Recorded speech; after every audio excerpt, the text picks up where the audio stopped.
Bendiciones a todos. Bienvenidos a esta plática del Ministerio Virtual Internacional, la Unidad de las Dos Varas. Es un gusto, un privilegio poder entrar a sus hogares o a donde quiera que ustedes se encuentren en esta ocasión para que podamos platicar un poco en relación a algo que creo yo que es importante. Esto es algo que a mí me enseñaron hace muchísimos años y que creo que es clave fundamental para que uno pueda comprender a plenitud la escritura tanto en su texto como en su contexto. Nos puede servir precisamente, inclusive para poder comprender las escrituras desde el punto de vista profético, algo que está muy de moda en la actualidad con tanto evento que está ocurriendo, con tanta cosa que está pasando en el mundo. Pues todo mundo, veo yo, que en las redes sociales está tratando de interpretar, unos de una manera, otros de otra, a las Sagradas Escrituras y tratando de compaginar, de hacer encajar eventos que están ocurriendo en el mundo, diversos eventos, no los vamos a mencionar hoy, encajarlos con las Escrituras. Pero yo creo que algo que es fundamental y es de lo que yo le quiero platicar en esta hora, es precisamente la manera como uno debe de estudiar las escrituras. Yo sé que hay distintas formas, distintos métodos. Hoy me voy a referir a algo, a uno en especial que creo que es fundamental para no extraviarnos en la lectura y en el estudio de ellas. Estoy refiriendo a estudiar un texto con sus contextos. Yo sé que muchos, quizás tal vez todos los que están escuchando y viendo este programa, pues estarán de acuerdo y dirán, bueno, pues eso es lo que yo uso, eso es lo que hago, así es como estudio. Y si así es la situación, pues qué bien, porque de eso se trata, ¿verdad? De que refresquemos. Pero yo quise hacer esta plática, este tema, porque personalmente sí he encontrado y he visto inclusive en redes sociales a personas que están descontextualizando los textos y que están basándose para una conclusión, para una doctrina, solamente en un verso. Y de ese verso sacan todo un tema, sobre todo ahora utilizando la inteligencia artificial, sabiéndola utilizar y teniendo los medios económicos para hacerlo, porque la verdad que cuesta dinero. Pues ahora usted puede hacer temas larguísimos, temas que pasen de una hora y mucho más, porque la inteligencia es inacabable, eh, pero he visto que muchísimos temas se están completamente descontextualizando y entonces ahí se pierde por completo el mensaje de la escritura. Algo que también es muy importante para estudiar las mismas es saber, y también sé que los estudiosos de las escrituras sí lo saben, es entender que en las escrituras básicamente tenemos tres idiomas. Originalmente las escrituras fueron escritas en tres idiomas. Tal vez el más antiguo de todos es el idioma hebreo. De ahí proviene lo que nosotros conocemos como la Torá, que involucra casi que exclusivamente, aunque digo así porque voy a hacer una pequeña aclaración, pero la Torá involucra casi exclusivamente lo que conocemos como el Antiguo Testamento, ¿verdad? Lo que en hebreo se conoce como el Tanaj, que involucra a los 5 libros de, de la escritura, que se conocen como Humash. Estamos hablando de Génesis a Deuteronomio o de Bereshit a Devarim, ¿verdad? Pero que también en el concepto de Tanaj involucra otras partes para que en su conjunto resulten ser lo que nosotros conocemos como el Antiguo Testamento. Ya en el Antiguo Testamento hay algunos escritos, como en el libro de Daniel, por ejemplo, algunos capítulos que fueron escritos no en hebreo, sino en arameo. Entonces ya, por eso les decía yo que hay 3 idiomas, porque aquí ya involucra un segundo idioma, que es importante que nosotros también lo tomemos en cuenta, porque aunque se parece mucho el hebreo con el arameo, ellos tienen, sobre todo a nivel fonético, algunas importantes diferencias para poder entender a plenitud el texto. Y si ya nos vamos a lo que conocemos como el Nuevo Testamento, pues este fue escrito originalmente en arameo, eh, y tenemos a la vista, por ejemplo, el libro de Mateo, escrito por Shem Tov, que ese sí lo tenemos a la mano. De ahí nosotros entendemos que el Mateo, que es conocido como el Mateo hebreo de Shem Tov, pues también entendemos que más que hebreo fue escrito en arameo. Los 2 idiomas utilizan las mismas letras, utilizan las mismas 22 letras del alefato hebreo. Como le digo, la mayoría de veces lo que cambia es la fonética que se utiliza en uno, que es un poco diferente a la otra. Bueno, esto es muy importante, sobre todo lo que le voy a platicar el día de hoy, es muy importante tomarlo en cuenta porque si nosotros no entendemos, y sé que no lo hacemos en su inmensa mayoría en el mundo occidental, no comprendemos, no sabemos el hebreo, mínimo para un buen estudio de las escrituras, mínimo debemos de hacernos de un buen diccionario. Un buen diccionario que involucre tanto el hebreo como el griego, porque ya las escrituras del Nuevo Testamento las tenemos en griego, ¿verdad? Ellas fueron traducidas desde hace muchísimo tiempo a este idioma y entonces es importante que nosotros nos hagamos de un diccionario hebreo y de un diccionario griego, si es que no conocemos los idiomas. Y pues de hecho, yo diría que en el 99.99% del mundo occidental desconocemos, ah, no digo superficialmente, sino desconocemos más a profundidad estos 2 idiomas. ¿Por qué hago el comentario? Porque entonces es bueno y ahora es fácil, inclusive hay Biblias, me refiero a Biblias en el concepto de la misma y no Torah. Hay Biblias que ya traen agregado el diccionario Strong, por ejemplo. El diccionario Strong es, en mi gusto personal, es un buen diccionario. Hay otros también, diría yo, muchísimo mejores, pero más difícil de accesar a ellos.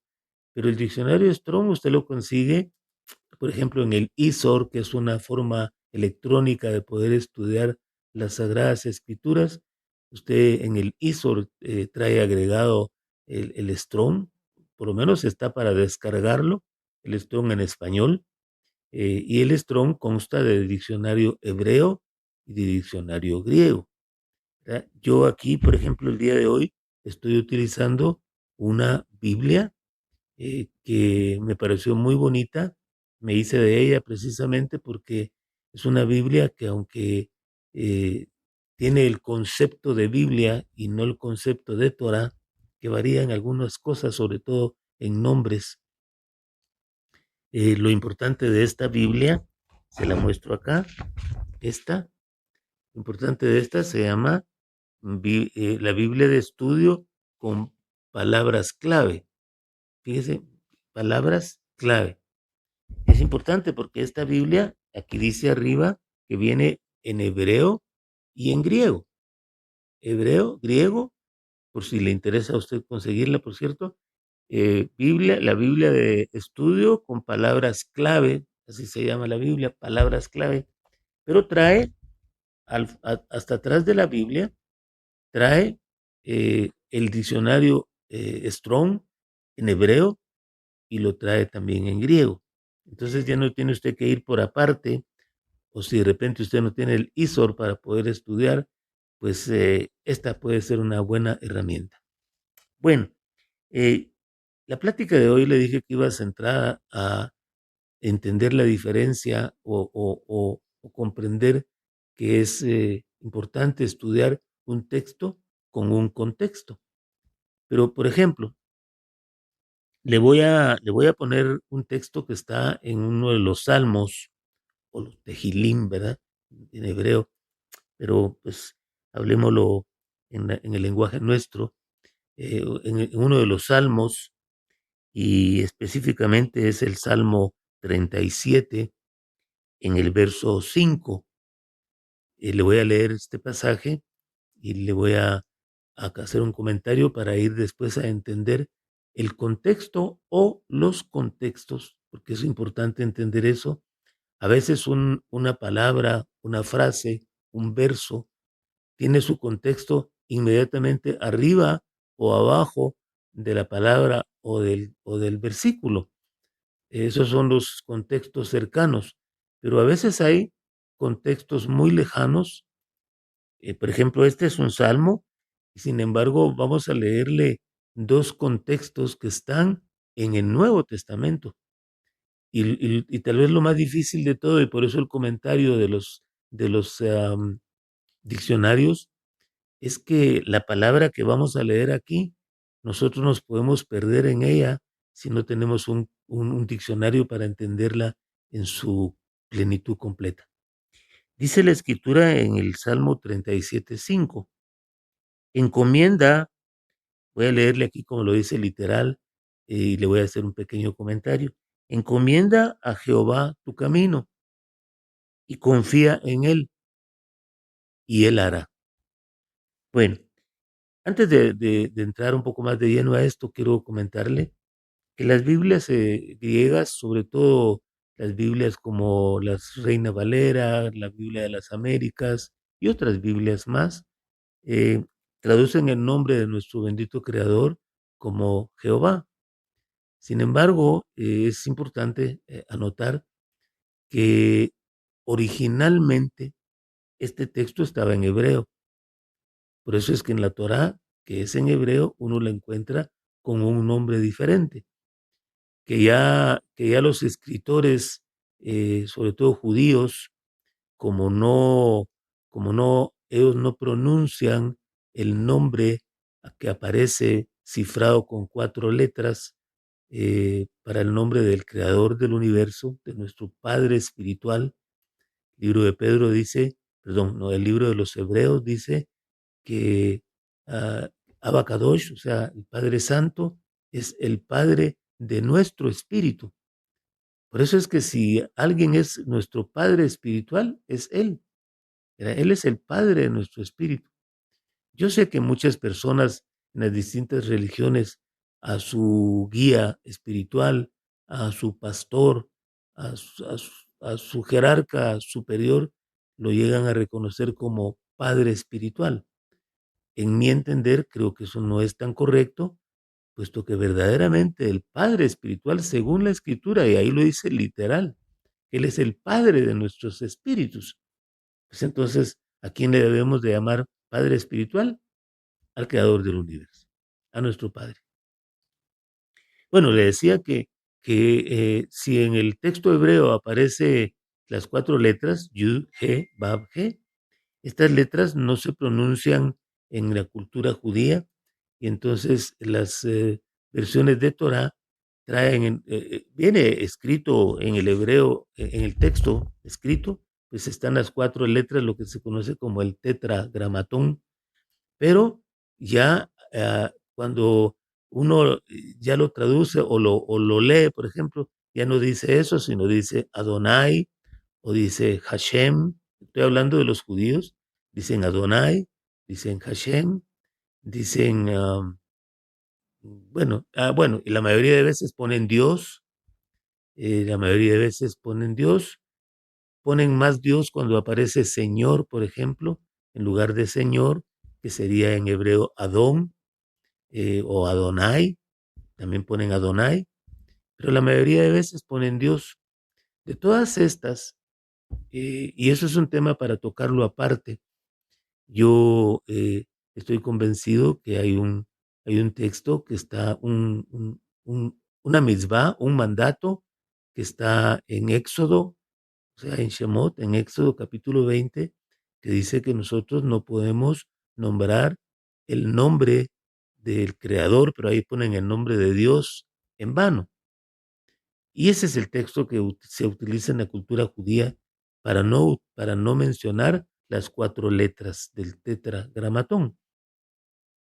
Bueno, yo diría, está bien, en algún momento vamos a aceptar que así es, pero lo que a mí no me parece personalmente, y hago este comentario, es que se utilice la palabra Dios, porque ahí sí nos extraviamos por completo.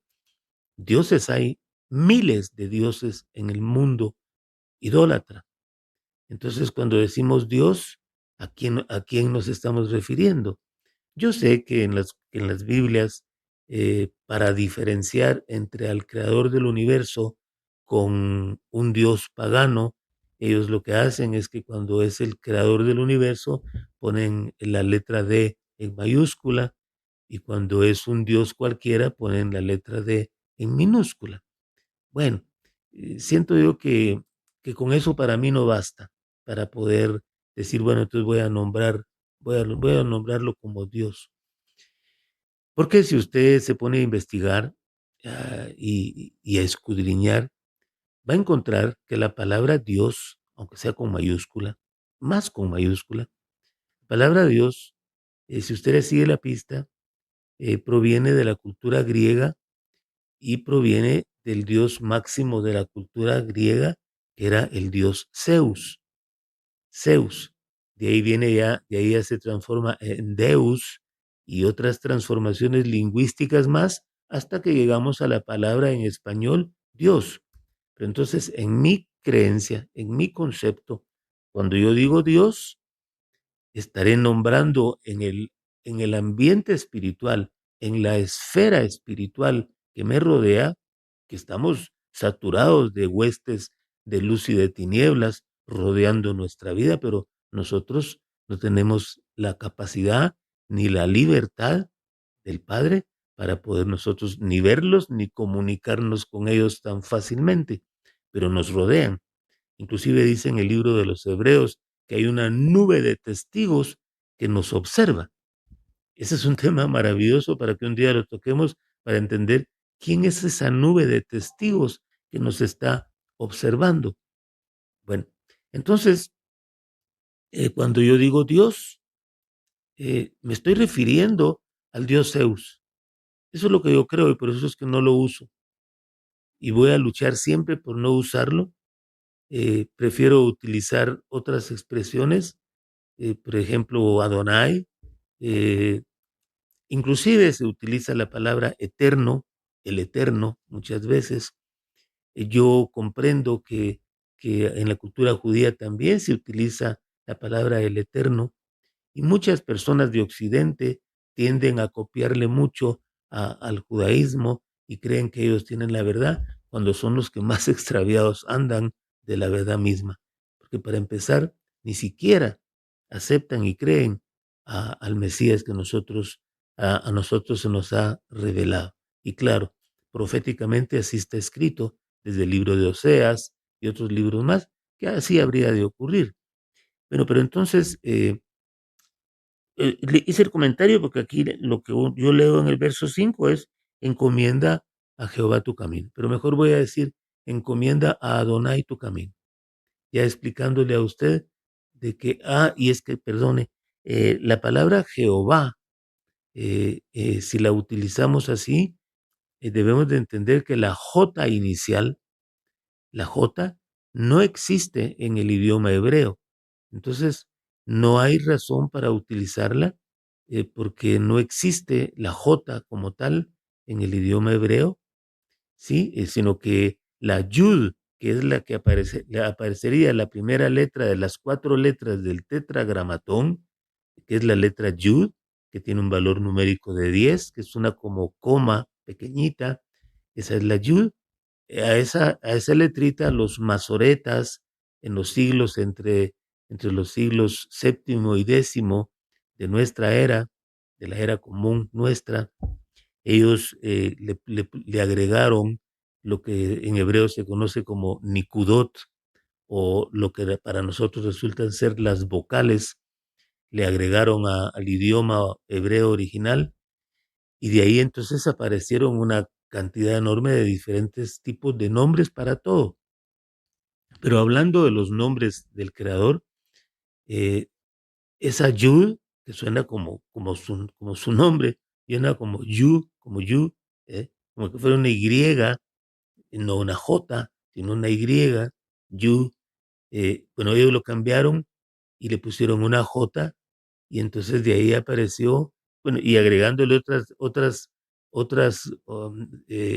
vocales, unicudot más a las cuatro letras originales, apareció para el mundo cristiano, que para aquel momento era el cristiano católico.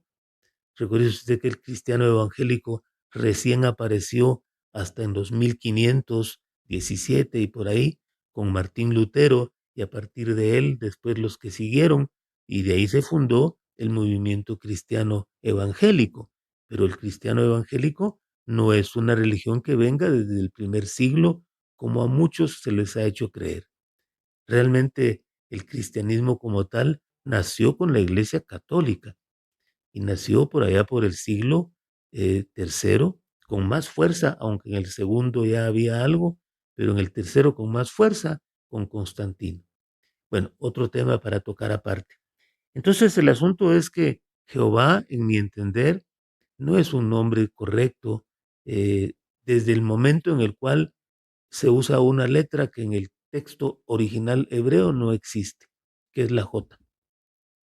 Entonces, por eso es que estudiosos modernos de los textos antiguos y sobre todo textos que aparecieron en los rollos del Mar Muerto, encontrados, no le digo recientemente, pero encontrados en el siglo XX, ¿verdad? Que todos vivimos en el siglo XX. Suena como que fue hace, saber cuándo, pero no, acaba de pasar. Apenas llevamos 26 años del nuevo siglo. Entonces, encontrado los rollos del Mar Muerto, empezaron a haber expertos lingüísticos se han dedicado a estudiar. Uno de ellos, un antropólogo que es conocido, que su nombre es Nehemiah Gordon. Él, de él yo aprendí mucho, o he estado aprendiendo mucho en relación a los rollos del Mar Muerto.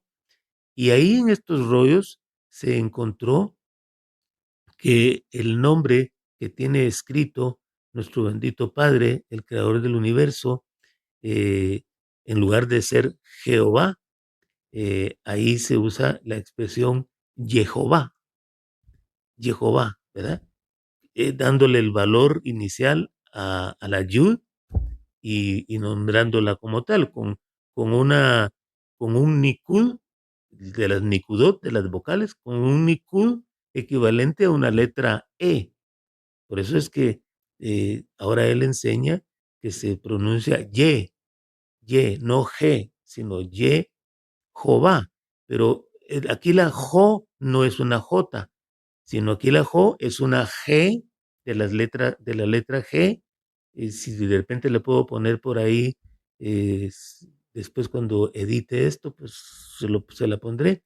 La letra G con un puntito arriba de la letra G para que suene como O. Ese puntito es un nanicud, que un puntito que lleva arriba o a la derecha o a la izquierda, depende cómo va a pronunciarse, cómo va a sonar, pero aquí un puntito a la izquierda de la letra G, que es la quinta letra del alefato hebreo, con valor de 5. Ese puntito suena como Jo, aunque no es Jo de J, sino es Jo de G, letra hebrea. Entonces así ya suena Jehová, Jehová. Entonces, si quisiéramos ir a usar un poquito más a fondo la pronunciación del nombre verdadero, pues en lugar de usar J, usemos Y, y entonces ya en lugar de decir Jehová, digamos Jehová. Me suena más correcto. Si a usted no le parece así, amén, está bien. Si usted quiere seguirle hablando, usando la palabra Dios, pues amén, está bien. Yo acepto y respeto todo, pero creo que parte de mi función es tratar de explicar lo que yo he comprendido y tratar de compartirlo con usted. Si a usted le parece bien, que así sea, ¿verdad? Eso quiere decir amén, que así sea. Y si no, pues también nos respetamos unos a otros. Bueno, mire, pues entonces dice, encomienda a Jehová o a Jehová tu camino y confía en él y él hará. Pero fíjese que aquí la palabra encomienda es donde empieza un pequeño problemita, porque resulta que yéndonos al diccionario, eh, le voy a leer algo rápido acá de lo que significa encomendar. O sea, encomienda a Jehová tu camino. Bueno, ¿qué es eso? ¿Cómo hago yo para encomendarle a él mi diario vivir, para que en mi diario vivir yo confíe en él y él termine haciendo la obra que yo con mucho esfuerzo y con mucha ansiedad, con mucho problema de todo tipo, trato de hacer diariamente? Entonces me está diciendo, no, encomienda a Jehová tu camino, confía en él. En otras palabras, él hará, él va a hacer todo lo que tú humanamente no puedes o te cuesta demasiado hacer. Él lo va a hacer por ti, pero tú encomiéndate a él. Ok. Entonces, fíjese que dice este concepto. Una encomienda puede referirse a dos conceptos muy distintos según el contexto. Históricamente, la primera, históricamente, fue una institución socioeconómica colonial donde la corona española asignaba indígenas a un colonizador, que era conocido como encomendero, para trabajar a su servicio a cambio de protección y evangelización. Es decir, le entregaban un grupo de indígenas, y esto pasó en bastantes países de Latinoamérica, a este encomendero, que era un español rico generalmente, le entregaban un grupo de indígenas para que éste se encargara de cuidarlos, eh, a cambio de que, o sea, esto, le voy a leer el contexto completo para que me comprenda. Mejor se lo voy a leer todo y entonces lo explico. Dice, los indígenas, para trabajar a su servicio a cambio de protección y evangelización. Actualmente, y el segundo concepto de encomienda en la modernidad es el envío o paquete de mercancías gestionado por una empresa de paquetería. Eso lo hemos usado todos, ¿verdad? Pedimos algo a Amazon y a nuestro país nos llega por medio de paquetería esa encomienda. Entonces, mire la palabra que se usó en el griego, en un texto que está escrito en hebreo original. Y va a ver usted que en hebreo no dice encomienda, ni nada que se parezca. Por eso empecé mi plática diciendo lo que es importante tener un diccionario, por lo menos, para entender qué dice realmente en palabras que a nosotros nos creen duda o curiosidad. Y entonces resulta que dice que los indígenas, en el primer concepto, y aquí me voy a detener solo para eso, pero dice que los indígenas pagaban tributo mediante alimentos, minerales o mano de obra a ese español que era conocido como encomendero, quien a cambio ofrecía protección e instruirlos en la fe católica. Ese es el concepto de encomienda para el diccionario español. Entonces, ¿cómo podemos entender aquí la palabra encomienda en el contexto hebreo? Resulta que en el texto hebreo, la palabra que se utiliza, permítame, voy a buscar aquí nada más algo. La palabra que se utiliza eh, de lo que los traductores griegos colocaron como encomienda, la palabra es galal, galal, una gimel, una lamed y otra lamed con sus correspondientes nikudot para que suene como galal. Pero galal significa literalmente rodar una piedra o rodar un peso. Y tiene otra serie de significados porque tiene varias raíces. Y hoy no me voy a detener a irme a las raíces porque entonces este tema se vuelve muy demasiado largo. De hecho, ya llevo media hora, pero es que también un querido amigo y hermano eh, me acaba de pedir de favor que yo volviese a hacer temas largos porque para él era insuficiente como yo los estaba haciendo y él me ponía el ejemplo, este amado hermano, me ponía el ejemplo de y cómo ahora eh, TikTok o YouTube utilizan los shorts de 15 segundos, de 30 segundos, de un minuto, máximo 3 minutos. Y él me decía, están acostumbrando a la gente a, a que todo lo quiera así, que todo lo quiera rápido, que todo se saque una conclusión rapidísima y pasemos al siguiente y pasemos al siguiente y eso es enfermar la mente, entiendo yo. Y tiene toda la razón. Hacer temas muy cortitos es como ir al grano, dice uno, es porque la vida eh, la quieren llevar apresuradamente. Y él me decía, usted hacía temas de una hora y media hace años y ahora apenas hace unos cuantos cortitos. Bueno, no era regaño, ¿verdad? Sino era una exhortación en amor para que yo volviese a tocar los temas con toda la mesura posible y paciencia de parte suya, de parte mía no, porque es un privilegio estar hablando, pero tampoco lo voy a hacer tan largo de unas 2 horas, pero sí lo suficiente para que se entienda qué quise transmitirle.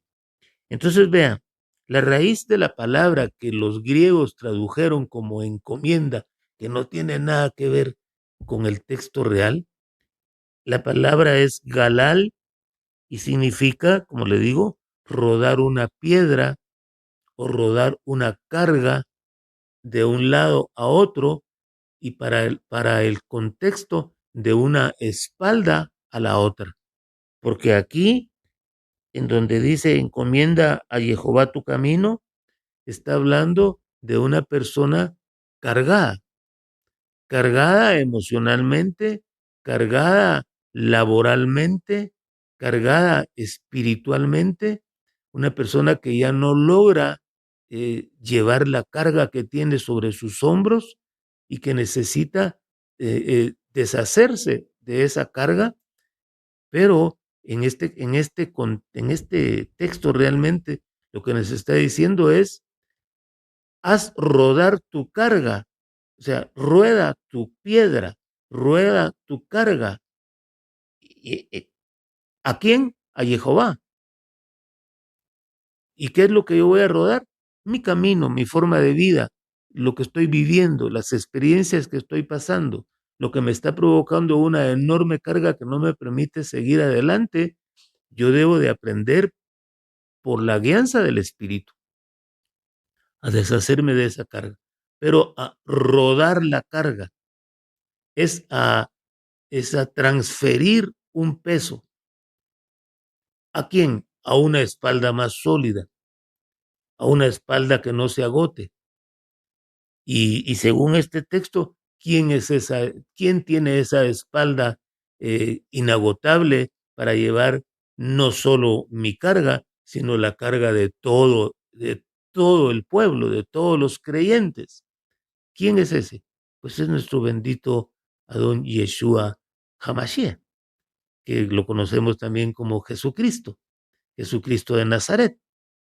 Debemos de usar así porque yo ya comprendí que si solamente utilizo las palabras en hebreo, se pierde realmente para muchos que no conocen nada de eso y lejos de atraerles, les aparta. Entonces, Jesucristo de Nazaret, Mesías de Israel y mi Mesías, y el suyo, si usted cree en él. Entonces, va a ver usted que él es el que tiene la espalda más sólida del universo, y para eso es que sirven los contextos. Entonces, ahora me voy a ir a un contexto y después a otro, porque le decía que por lo menos para la plática quiero usar dos contextos de este que está en los Salmos. Y el primero de los contextos está en el libro de Primera de Pedro, capítulo 5 y verso 7. Dice la escritura, echando, transfiriendo, ¿verdad? Aquí sí ya se entiende un poquito más, pero cualquiera que no sepa qué significa encomienda realmente, no va a saber que ese es un contexto de este texto, porque encomienda, ya le dije que es un paquete que le van a mandar, ya no estamos en la época colonial para que usted tenga esclavos a los cuales usted pueda instruir en la fe y hacerlos trabajar para usted. Dice, verso 7, primera de Pedro 5:7, echando toda vuestra ansiedad sobre él, sobre él. Ese es el contexto. Echando toda vuestra ansiedad sobre él. ¿Sobre quién? Sobre el Padre, porque aquí el contexto viene hablando del Padre. Bueno, pero el Padre y nuestro bendito don Yeshua o Jesucristo, uno son. Entonces, dice, echando toda vuestra ansiedad sobre Él, porque Él tiene cuidado de vosotros. Amén. Entonces aquí se amplía el concepto. Esa ansiedad que usted tiene y posiblemente de repente la tiene hoy mismo, esa preocupación extrema que no lo deja estar tranquilo, esa preocupación grande que le ha hecho perder el sueño, dice la escritura allá en el Tejilín o Salmo 37 y aquí en Primera de Pedro capítulo 5 que nosotros tenemos que aprender, porque debe de ser aprendizaje, aprender a rodar nuestro peso. Fíjese que en el libro de los Hebreos dice que nosotros nos debemos de despojar de todo peso y de pecado para caminar con paciencia la carrera que tenemos por delante. Entonces hay dos cosas que detienen nuestro caminar. El peso, que no es pecado, como una preocupación, es un peso, una ansiedad que tengamos por algo, es un peso. Y aparte, los pecados, que los pecados son las transgresiones de los mandamientos de la Escritura. Entonces, dice, echando toda vuestra ansiedad sobre Él, porque Él tiene cuidado de vosotros. Pero ahora, si queremos ampliar esto todavía a un poquito más, vayámonos a ver otro texto, que sería parte del contexto. Y este lo tenemos en Mateo capítulo 11 y verso 28, 29 y 30. Se lo voy a leer y aquí sí vamos a hacer ya un resumen para ir terminando. No cumplí la hora, hermano amado, pero adelante voy a cumplir otras que sean un poquito más largas. Pero dice Mateo 11:28, venid a mí, está hablando nuestro bendito Adón Yeshua Hamashiach, Jesucristo, Jesucristo de Nazaret, Mesías de Israel y nuestro Mesías. Venid a mí todos los que estáis trabajados y cargados, cargados, galal, y yo os haré descansar. Llevad mi yugo sobre vosotros y aprended de mí, que soy manso y humilde de corazón,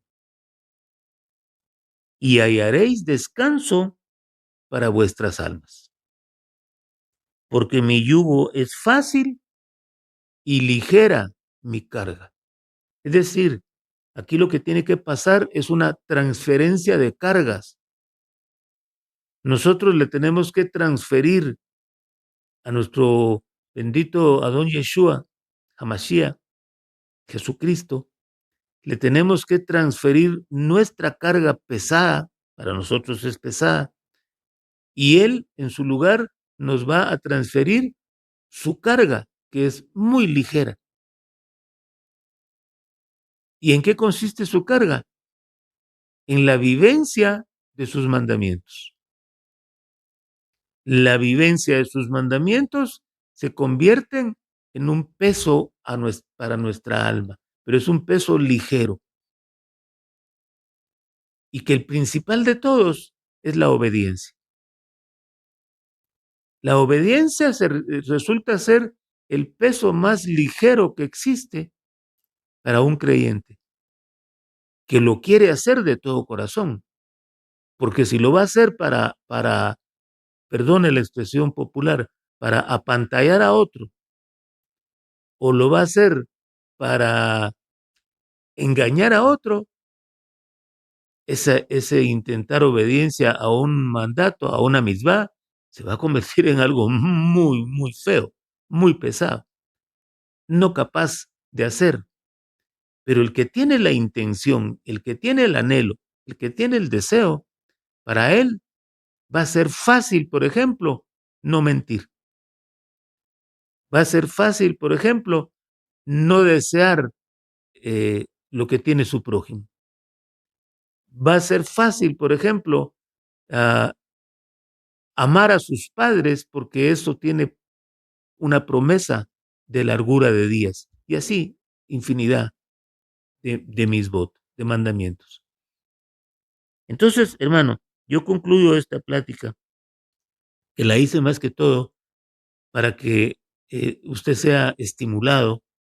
Yo trate de instarlo a usted a que para su estudio, para que su estudio sea más eficaz, más productivo y más placentero, usted se proponga, en primer lugar, estudiar un texto y buscar sus contextos para poder entender el sentido real del texto mismo o del mensaje que ahí está.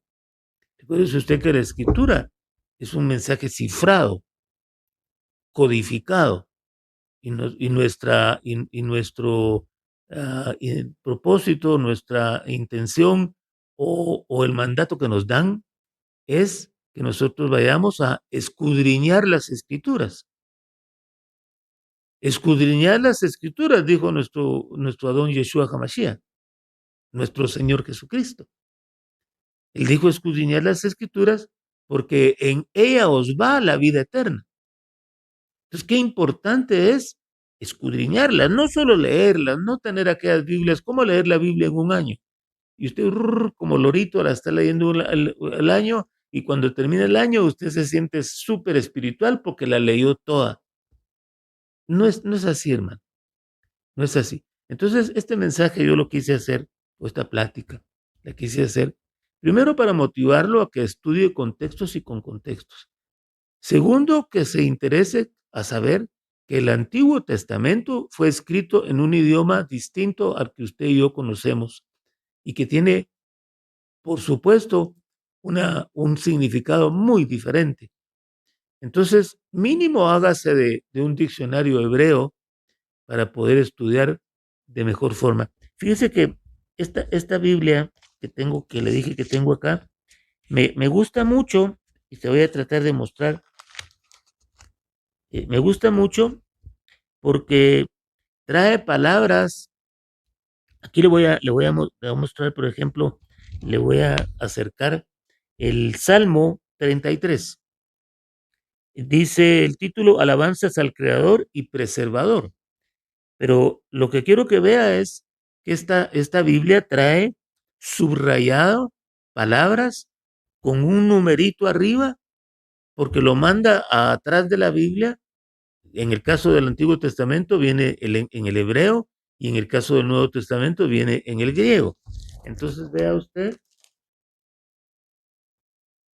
si lo logra ver, ahí usted mira que está subrayada las palabras con los numeritos correspondientes para que usted ya no tenga por separado el diccionario hebreo o el griego del diccionario Strong, y así usted pueda ver, pues aquí dice íntegros y tiene la palabra, el número 3477. Me voy hasta atrás al 3477 y entiendo en hebreo cómo se dice íntegro y qué significa ser íntegro en hebreo, porque en la cultura latina puede significar algo diferente. Amén. Bueno, ahora sí, me quedo acá. Eh, es que por curiosidad de lo que me dijo el hermano, estoy viendo cuánto tiempo llevo, pero ya es tiempo, ya casi vamos a llegar a la hora. Bendito el Padre, el creador del universo, Jehová, como le traté de explicar, eh, que nos ha permitido hacer de nuevo una grabación ya un poco más larga, y trataré a la medida de lo posible que así sean las próximas para bendecirlo a usted, para bendición mía, por supuesto, también, y para crecimiento de todos los que anhelemos crecer en las Sagradas Escrituras, en el conocimiento de ellas, porque la Escritura, al final de cuentas, se me viene un verso con este término, el Sholiach Shaul, el apóstol Pablo, dijo en una ocasión que él oraba para que el pueblo tuviera un mejor conocimiento de Mashiach, un mejor conocimiento de Cristo. Entonces, es importante, hermano, que nosotros cada día nos propongamos tener un mejor conocimiento de Él. ¿Y cómo lo conseguimos? A través de las Sagradas Escrituras y su correcto estudio. Amén. Bueno, un abrazo fuerte para todos. Nos seguimos viendo en la próxima. Y mientras tanto, bendiciones y gracias por su atención. Chao.